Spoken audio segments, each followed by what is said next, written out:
This is going to be a theory about what I think is GameStop's business tactic with this new rental policy they have.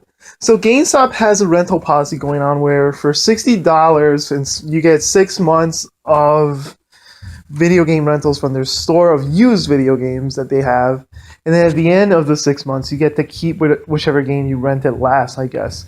I think their tactic for this is basically that GameStop is trying to become like a Netflix of games. Like if you look at it, they're not trying to create this rental service for no reason. I think GameStop knows that they're at their end with selling used games. It's not going to be around forever. So this seems to be a very smart business tactic on their part. I think people that are being critical about it don't understand what GameStop is trying to do. And GameStop is basically using this as a means to get more people into their store, but at the same time get more recognition and eventually make their whole company more like a Netflix of game service. And the way they're going to probably do this is they're going to probably keep renting out games. Then they're going to probably try to launch something where that's like GameFly, which you can you can rent games through the store. And then they're probably going to try really hard to make most of these games streamable in some streaming service of some sort.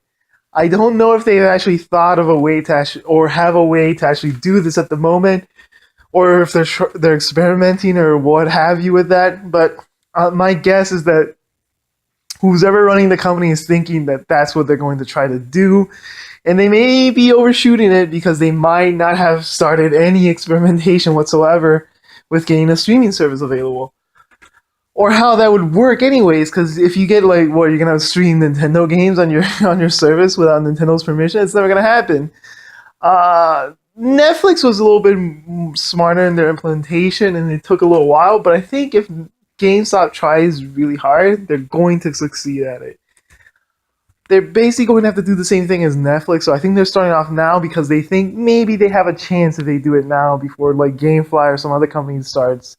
Although Microsoft already is starting the streaming service, and I think if they become very successful with it, it's either going to be Sony or Microsoft that leads this charge.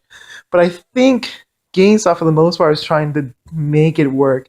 And then they're probably going to release later on in a few years some sort of app or program of some sort that you can use or utilize on any platform that is good enough. This may be within the next 10 years. It's not going to be right away. Around 2027, you might see GameStop try to create some streaming service with which computers that during that time should be powerful enough to play just about any used old game that we currently have right now. So it's probably a really good idea. If they're going to focus on retro gaming especially, it's going to be a really good idea, and it might work out. People might pay the whatever fee that they're charging now, $130 or more during that time. Maybe it'll be $150 by then, or maybe even $200 per year. But still, it's a good idea, and if they do really well at it, they will succeed. But I think they're trying to do this. I think they're building steps to try to implement some sort of Netflix service of games. Whether they'll be successful again, I don't know. I don't think so.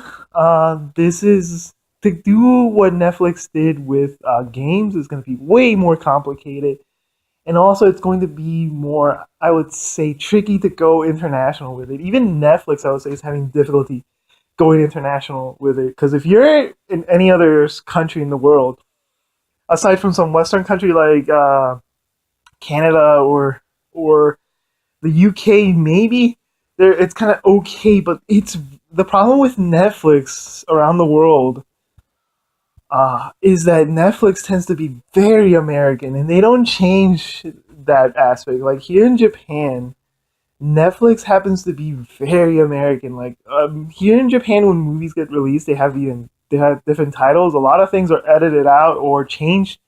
Like no, there's no nudity or anything. But when you put on Netflix here in Japan, although they do edit out the nudity with like blur effects and stuff, they don't change the names. Like the names are the American names, and it can be kind of confusing. Like if you're a Japanese user. On top of that, like you have a bunch of American series that never ever ever were released here be released here on Netflix, and it's just weird. Like there's no selection of anything Japanese really. It's slight, but it's not really there. Like compare that to Hulu here in Japan. Is the most popular, and the reason they're the most popular is because they're just a Japanese corporation. I think a bunch of Japanese television networks bought Hulu here, and they became separate companies from the Hulu in the U.S. because Hulu was failing, so that's what they ended up buying it. And now Hulu's part of something called Happy On, which is like all these conglomerates joined together to form it, and so it's all Japanese. It's very Japanese, more so than Netflix. Like there's some American stuff there, but it's way more Japanese, and that's why it's way more successful, I would think, at this point. However, Happy On or Hulu is kind of like if you just go on their app here on whatever service, it's really shitty. So Netflix had a shot, but I think they're messing it up by not being more Japanese or whatever here. And this is the main problem with something like GameStop or with Netflix overall. Like internationally, when they go internationally, it tends to fail. So if this is going to be a success, they need to start thinking about the game market as something that's very international. And they need to start implementing things or games or some way of connecting the service with other countries. Even though we're in an advanced world, surprisingly, going international is very difficult still. There's so much misinformation. Like just about everything that you read about any country that's far away and has a different language is incorrect. All those rumors you hear about, all those fun things that supposedly exist, all those crimes or those human rights violations, all those things are very subject to, like, you have to take that with a grain of salt because a lot of that stuff can be lies, it could be propaganda, it could be just misinformation completely.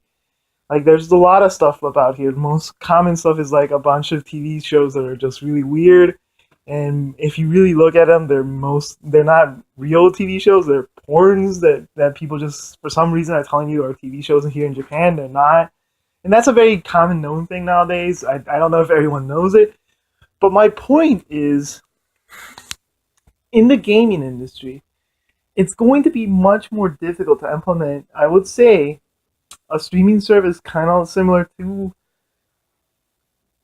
what Netflix has, mainly because of technology. Technology tends to be very different once you go international. So you would need to have some sort of device or something that's universally used by everyone. And this is going to be difficult to do. If you sell somebody a Netflix box just to stream movies, they're not going to be interested. If you sell them maybe some sort of GameStop box that plays games, they might be interested in it. But the problem with it, again, is what GameStop is. It's going to be really hard to disconnect GameStop, the name GameStop, from what they are in the U.S. to some great streaming service. It's a little bit difficult. They could call it still GameStop, but they probably are better off naming it something else. And then on top of that, they need to make sure that everyone has the same access to it, because if you're going to depend on people using different devices, it's going to be a mess. Especially depending on what kind of games you're trying to stream to people. Like, it could be like the whole selection of Steam games, for instance. But if it's all the collection from now, and you're talking about computers from 10 years from now, then yeah, all of them are going to play. But again, games are very, very complicated. There's so many different hardware. Like, and it gets much more complicated when you take things internationally. So, like, whether that would be a successful business really depends on whether or not you can implement some sort of universal box system or something. And on top of that, that alone is going to be a feat that's going to be almost impossible to achieve. The best bet for that to work, again, would be to change the name of the company, go slowly enter the US, and then eventually try to see how you can enter other countries, but do it in a means that you end up releasing something if this country doesn't have that item, and then make sure that you're basically releasing only things related to that country. So if for instance, if games are like easier to play, for instance, in Japan, most people play games on their smartphones, and there's a reason for that. Basically, it's easier to do, especially when you're an adult. It's much easier to play games on your smartphone than it is any other system that you have here. You can't really come home and turn on your computer and start playing gaming, it's a little bit harder because like you need your own space and stuff, and space is more limited. And again, TVs usually you might have two or so TVs, but you don't have necessarily the means to go to a room and play video games. It's just an awkward situation given Japanese daily life. So the only means that some sort of streaming service would work would probably take into account smartphone games. It wouldn't just release games to like some sort of crazy system. Like it wouldn't release PlayStation 4 games in Japan in the future unless you can play them on some smartphone. And even then, it would be kind of a mistake if you don't release games that are Japanese only. Like, what if they release only English games with no Japanese subtitles like they tend to do here? Sometimes, like with movies, maybe you just put Japanese subtitles in them. No one's gonna play them. It's not gonna be as successful as some other businesses. So that's going to be the most difficult concept. How do you start implementing this internationally? It could totally destroy the company if done wrong. Because games are expensive. That's the other thing you have to realize. Unlike movies, which usually were cheap, I know older games tend to be cheaper, but it's still going to be like considering all the data and stuff that you have to transmit, and it's constantly changing. Games are going to be expensive to stream. Like, and if you're not releasing it for a specific system at a specific time, and you're releasing it for multiple systems, for multiple usages on multiple kinds of hardware, you're going to pay a lot for that. So whether that's going to be possible in 10 years, I would say yes, but it's going to be tricky, and I think that's what the steps they're trying to start with now. But it's difficult because they're going to start with a background or a complete infrastructure of just American stuff. They would need to branch, and they would need to branch, I would say, from the beginning and realize what it is that they're implementing. Do I see it happening? Yeah, I do see it happening. I think that's the main issue that they're doing. I think they will be successful. I just think it's going to be kind of tricky to do from scratch like they're doing it, and I think they're kind of a little bit late starting it. So whether or not GameStop's going to be here in 10 years is very questionable. I do see, like, if this is successful, they will be here in 10 years. If this fails, this is very risky what they're doing. They could totally ruin their company just trying this out. So if they're successful with this, GameStop will survive. And this is kind of why it's kind of impressive, because it's such a risk. It's neat to see that they're taking the risk. And it's neat to see that they're at least trying something. And you can tell already that this company is in bad shape because they're trying this. This is basically their last shot. If this fails, GameStop is done. Do I see it failing? Kinda, actually. I'm very skeptical that it could succeed. Is it a good idea? Yeah, it is, because they don't have much left. I don't think GameStop's going to be here 10 years if they just keep doing the same business they're doing. It's going to be impossible for them to maintain their business. They tried retro gaming sales, but they're not a very good company at selling retro games. They know this, so they're not going to continue this. They're going to rent out what they have, and they're going to try to move on to streaming. I'm pretty sure of it. But whether or not that's going to succeed, or whether or not that's even possible, is another question. I don't know. I would say it's impossible for them to enter that market. But if they don't enter the streaming market, they're done. This will be done within 10 years, and people aren't going to be able to rent games forever. People are going to destroy wear-out games way faster once they're renting them too. You have to realize this. There's going to be games that you're going to rent, and they're not going to work because people treat rentals like shit. They always have. Like, every rental, like when you go to Blockbuster or something, you would usually get really beat up games sometimes. Because people, once it's rented, they don't give a shit about it. And that's unfortunate, but anyways, it's good that they're trying something. I do see that they're motivated. I don't know if they're necessarily going to go with streaming. I'm guessing this, and I'm pretty sure like if they don't at least try that while they're doing this rental business, they're going to be done. It's going to be over, and they can't do anything. So I'm guessing it's going to be either streaming or whatever else is available within the next 5 years, because otherwise this business will be done.